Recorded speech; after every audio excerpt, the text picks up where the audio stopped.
Assim como a gente cria trilhas neurais, as crianças também criam trilhas neurais, certo?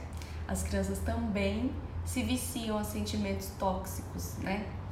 A vícios e sentimentos tóxicos. Porque também estão formando sinapses neurais na mente dessa criança o tempo todo. Então, ontem a gente falou sobre os pais que gritam, os pais que não conseguem, quando eu vejo eu tô gritando, quando eu vejo eu castiguei, quando eu vejo eu punir, né? Como eu faço para mudar? Então, eu preciso trilhar uma nova comunicação, um novo comportamento, né? Ontem a gente falou, cada vez que eu crio o meu primeiro comportamento, eu tenho a minha primeira ação, eu traço uma linha, um caminho, uma conexão nova. E aí eu vou repetindo esse comportamento, esse caminho ele vai fortalecendo, ele vai aumentando, ele vai ficando mais intenso. E aí o outro caminho vai perdendo força, vai se dissolvendo. Na criança é a mesma coisa. Então por que eu trouxe esse conteúdo hoje? Porque quando a gente está acostumado a lidar com a criança, com gritos, com ameaça, com punições, ela também tem trilhas neurais de comunicação que diz para ela que toda vez que ela reage assim, ela vai ter esse feedback de volta, né? Vai ter esse feedback dos pais. Então ela também está esperando um comportamento nocivo, sem saber que é, dos pais. Então, por exemplo, se os pais mudam, eu sou mãe e eu gritava, e eu batia, e eu punia, e aí de repente eu passo por um treinamento, eu passo por uma consultoria e decido agora entrar com as ferramentas da disciplina positiva. Então já me entendi, já olhei pra mim, já reconheci meus gatilhos emocionais, que nós temos gatilhos, né? E decidi mudar. E começo a conversar. E aí minha criança me enfrenta e eu olho pra ela e falo assim: eu tô vendo que você tá muito nervosa, eu não vou discutir com você agora. Assim que você se acalmar, a gente vai conversar. E saio. Essa criança vai olhar pra você, mesmo que ela não reaja, ela vai fazer aquela cara assim: o que tá acontecendo com a minha mãe, certo? Porque o cérebro dela, naquele momento que eu disse aquilo, diferente do que eu fazia antes, vai acender uma luz em outro lugar. Imagine luzes, tá? É como se ele acendesse uma luz em outro lugar e ligasse uma nova trilha. Só que o meu cérebro, o cérebro da minha criança, eu criança, não estou acostumado com aquilo, porque toda comunicação gera uma química, certo? Vamos dizer que vocês estão me entendendo. Toda comunicação gera uma química. Então aquela comunicação respeitosa, eu, mãe, tive com a minha criança, vai gerar uma química positiva. Só que ao longo da vida dessa criança, não era essa química que eu gerava naquele conflito, era uma outra química através da ameaça, da punição, do castigo. Então o cérebro dessa criança vai falar assim: opa, tem alguma coisa errada aqui, não é isso que você está acostumado a receber, certo? Então, por que eu tô trazendo esse conteúdo para vocês? Porque existem crianças que quando a gente muda, elas pioram. Ai, é verdade. Ai, Gabi, piora. Sim, é verdade. Não são todas as crianças, mas existem crianças que quando a gente muda, elas pioram o comportamento. Quanto mais velho for o seu filho, maior a probabilidade disso acontecer, tá? E mais visível a mudança. Quanto mais novo, é mais difícil isso acontecer, porque quanto mais novo, menos vícios, né? Menos sinapses aí enraizadas. Agora, quanto mais velho, tem uma maior probabilidade. Então, a gente tem que entender o porquê. Gabi, por que ele faz coisas agora que ele não fazia antes, né? Eu tô até com duas mães, uma é uma amiga minha, outra uma cliente, mesmo uma aluna, que tá justamente nesse processo, né? Os filhos têm por volta um de 6 anos, outro de 8 anos. E os filhos pioraram o comportamento depois que elas mudaram, tá? Então a gente tem que entender que estamos alimentando novas sinapses na cabeça dessa criança. É o que eu falo para as mães: não desistam, continuem. Porque assim, se a criança piora o comportamento, é o cérebro protegendo essa criança, certo? Porque ela não sabe, ele não sabe que agora essa nova comunicação é positiva, tá?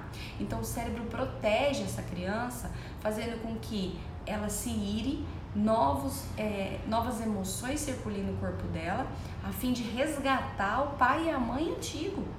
Porque a criança nunca deixa de amar pai e mãe, ela deixa de se amar. Então, para ela, o problema não tá em você, o problema tá nela. Então, ela quer de tudo, a todo custo, você de volta. Mesmo você de volta punindo, castigando e ela não gostando. Porque crianças são ótimas observadoras, mas são fracas intérpretes. Então, a gente não pode desistir. Mantenha-se firme, tá? O que a gente tem que averiguar quando isso acontece? Se não é uma falha na nossa comunicação, também. Se não é um ajuste no tom e na expressão corporal, porque a gente não tem uma receita médica, tá? Então assim, não é assim, você vai estufar o peito, você vai olhar, você vai fazer uma cara de empatia, você vai dizer firme. Não, né? A gente tem que entender qual é a linguagem corporal e verbal que funciona com a nossa criança, tá? É o que eu falo nas minhas consultorias. Ajustem, tentem de uma forma, não funcionou, dependendo do perfil da sua criança, ajuste para um tom mais firme ou um tom mais doce, né? Porque cada criança vai responder de um jeito, vai te dar um feedback de uma outra forma, vai depender do temperamento dela. Crianças de perfil mais forte, se você for muito maleável, ela não vai te dar ouvidos. Primeiro, porque ela não gosta de rodeio. Segundo, que essa vozinha doce irrita ela. Então, quanto mais firme e objetivo você for, mais ela vai prestar atenção em você. Crianças de perfil mais sensível, você precisa acolher mais, envolver mais, contar mais storytelling, ou seja, falar de histórias que você já viveu, demonstrar empatia. Aí ela vai despertar para o interesse. Gente, eu tô trazendo isso pro contexto familiar, mas isso funciona nas nossas relações interpessoais, nas nossas relações profissionais. Pra gente lidar com funcionários, lidar com clientes, a gente tem que entender um pouquinho de perfil para saber qual comunicação usar, certo? Mas resumidamente é isso que funciona. Então eu preciso entender que o cérebro do meu filho também está com sentimentos e vícios tóxicos. Então ele também está trilhando um novo caminho neural, ele também está formando uma nova sinapse neural.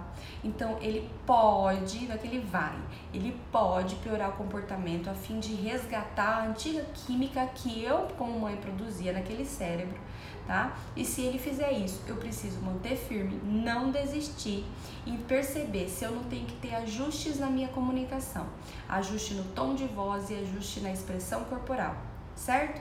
Vendo todos esses detalhes e mantendo isso firme, numa constância, quanto mais repetição eu tenho, mais trilha neural eu formo, certo?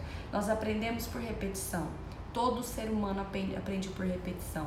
Se hoje você é do jeito que você é, se hoje você grita, se hoje você chora, se hoje você se angustia, se hoje você perde a paciência muito rápido, se hoje você não encontra soluções com facilidade para os seus problemas, você se tornou assim, você não nasceu assim, tá? Em algum momento da sua vida, em alguma fase da sua vida, você repetiu o padrão de comportamento e agora o teu cérebro entende que você é assim, mas a gente muda. O que existe são perfis comportamentais, então são pessoas que têm uma tendência maior a valorizar o sofrimento, uma tendência maior a não cumprir uma rotina ou uma tendência maior a ter tudo no seu controle. São perfis, mas não é porque você tem uma tendência que você é assim e não vai mudar. Sabe aquele ditado, pau que nasce torto nunca se endireita? Isso não existe, tá? Isso não existe. A gente muda em qualquer época da nossa vida, porque o nosso cérebro tem plasticidade, tá? A neuroplasticidade é uma das maiores maravilhas que a neurociência descobriu para fazer com que, ajudar com que a gente mude, certo? E a gente pode. E a criança também. E quer uma novidade? A criança muda muito mais rápido. Um adulto dedicado, empenhado, que se esforce, que tenha a comunicação interna correta, que não pare de se alimentar de conteúdos que vai engrandecer o aprendizado e decida todos os dias em ser diferente, ele precisa de 3 a 4 meses para mudar as chaves ali da mente. 3 a 4 meses. Nossa, Gabi, mas é muito tempo para quantos anos que você vive do jeito que você vive? Gente, é pouco tempo, tá? Para você mudar a sua vida, é pouco tempo. Uma criança, ela precisa de dias, é por isso que às vezes a criança em uma semana ela é outra criança. A diferença é que a criança, ela pode retomar um comportamento antigo muito rápido, tá? Porque a criança, ela é veloz no aprendizado, na comunicação, nas conexões. Então a gente tem que estar atento o tempo todo. Então é isso. Se você está decidindo mudar, colocou em prática o que eu falei ontem sobre trilhar um novo caminho, mudar as conexões da sua mente, decidir agir diferente. Se você tem filhos maiores de 5 e 6 anos, comuniquem para eles as novas regras. Como é que vai ser a partir de hoje? Nós vamos agir assim quando acontecer isso. Ou nós vamos fazer isso quando você se comportar assim. Eu pretendo fazer assim com você a partir de hoje. Diga para ele as novas regras. Comunique as novas regras. Certo? Comunicando as novas regras, você também vai estar trilhando um novo caminho neural na sua mente e na mente da sua criança. Como é que você vai fortalecer a sua trilha neural? Não pare de estudar.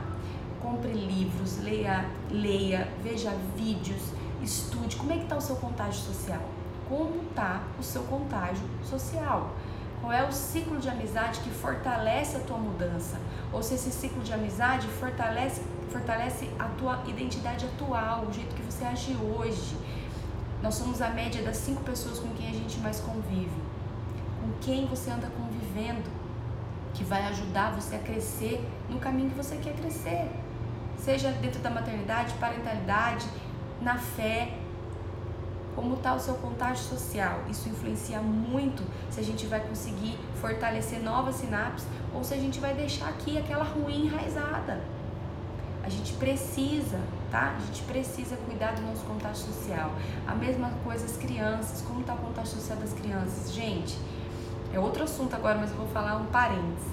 A gente fala tanto de celular, que criança não sai de celular, que criança não sai de celular. Como está o contágio social do seu filho? Porque assim, eu tenho vários amigos, graças a Deus. E eu tenho a roda de amigos que às vezes eu vou e é difícil fazer o Pedro não ficar com o celular na mão. Ele fica atrás de mim, quero, porque eu olho pra trás, tá todos os amigos com o celular na mão. Daí ele é um alien, né? Sem o celular na mão. E ainda assim, eu vou dando aquele jeitinho até que chega uma hora que não dá mais pra ceder e eu libero alguns minutos. E eu tenho aquela roda de amigos em que as crianças não relam o celular. E aí eles brincam o dia inteiro. A gente foi pra um churrasco o dia inteiro numa chácara esse final de semana, eles brincaram o dia inteiro. Eles pegaram o celular no final do dia, já era 9 horas da noite, a gente estava desde o meio-dia lá para assistir um vídeo, ficaram meia horinha e já voltaram a brincar de novo.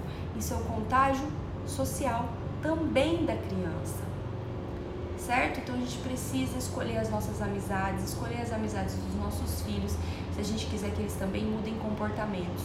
Não adianta eu estar tratando o meu filho para que ele seja respeitoso, empático, carinhoso, tenha compaixão, tenha preocupação com o próximo, empatia com o próximo, se ele anda com crianças que não agem dessa forma, principalmente se ele já tiver mais de 6 anos. Então vamos controlar tudo isso, nos alimentar de coisas positivas, tanto a nós quanto as nossas crianças, certo? E aí sim a gente começa a formar sinapses diferentes e vocês vão experimentar a mudança acontecer na sua vida. É assim que aconteceu a mudança na minha e é assim que vai acontecer na sua. Se eu me tornei essa pessoa hoje, se eu trabalho com isso hoje, você também pode. Não existe o que a gente não consiga fazer se alguém já fez. Se alguém já fez é porque é possível. E se é possível, a gente tem que correr atrás. Tá certo? É isso. Beijos. Pra quem perguntou sobre as outras lives, eu vou tentar subir todas hoje. Se eu não conseguir até amanhã, eu subo tudo. E aí vocês conseguem assistir lá pelo YouTube. Certo, pessoal? Beijo grande e a gente se vê amanhã. Tchau!